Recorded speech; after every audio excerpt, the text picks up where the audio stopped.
Mga katrops, welcome back ulit sa aking channel, Sports React PH. At ngayon nga ay pag-uusapan natin ang mga nagsilabasang balita sa pagpapatuloy ng first day ng free agency. Pag-uusapan na rin nga natin dito sa ating panibagong video, ang balitang pagkuha pa ng Los Angeles Lakers kay Brook Lopez.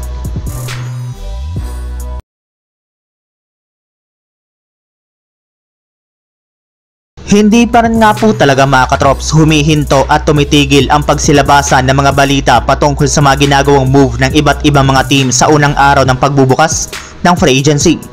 Sa katunayan, pumirma na nga po ngayong araw si Cade Cunningham ng 5-year $226 million na contract extension sa Detroit Pistons. Sinundan na rin naman nga po ito ng pagpirma ni Eric Gordon ng kontrata sa kanyang bagong kupunan na Philadelphia 76ers. Habang matapos lamang nga po ang oras mula nang ma-waive ang kontrata ni Chris Paul ng Golden State Warriors, ay tuluyan na rin naman nga po itong pumirma ng bagong contract sa kupunan ng San Antonio Spurs na nagkakahalaga ng mahigit sa 1 year, $11 million. Kaya dahil nga po dyan ay mabubuo na nga po ng Spurs ang kanilang pinakabagong duo na kinabibilangan na Chris Paul at Victor Wembanyama.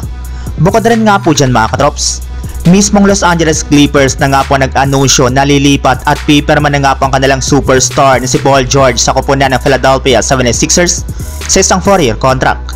Habang ibinulgar na rin naman nga po ni Shams Charania ng The Athletic na posible na nga po na mai-trade si Russell Westbrook ng Clippers papunta sa Denver Nuggets ngayong offseason.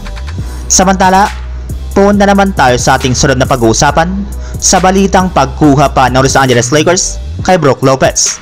Kasabay nga po mga katrops ng pagsilabasan ng mga balita ngayon sa unang araw ng free agency, ay inanunsyo na nga po dito na pumirma na nga po ng 3-year $30 million contract sa Washington Wizards ang isa sa mga target sa ng center ng Lakers na si Jonas Valanciunas.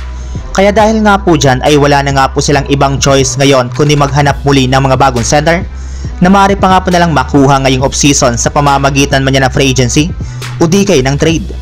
At base nga po sa kalalabas pa lang na balita ng isang NBA insider, kasalukuyan na nga din pong kinakausap at nakikipag-trade talk ngayon ang front office ng Los Angeles Lakers sa kupunan ng Milwaukee Bucks upang sa ganon ay makuha nga po nila sa isang trade ang sentro nito na si Brook Lopez. Yes, ito na nga po ang pinakabagong target na center ngayon na Rob Pelinka. Sa katunayan, meron na nga po silang in-offer ngayon ng mga trade packages para makuha lamang nila ito mula sa Milwaukee Bucks ngayong offseason. So yun lang mga katrops, ang handog kong story ngayong araw. Sana nag-enjoy kayo, please like and subscribe my YouTube channel, Sports React PH para sa iba pang story at update patungkol sa NBA. Kita-kits muli sa ating susunod na video.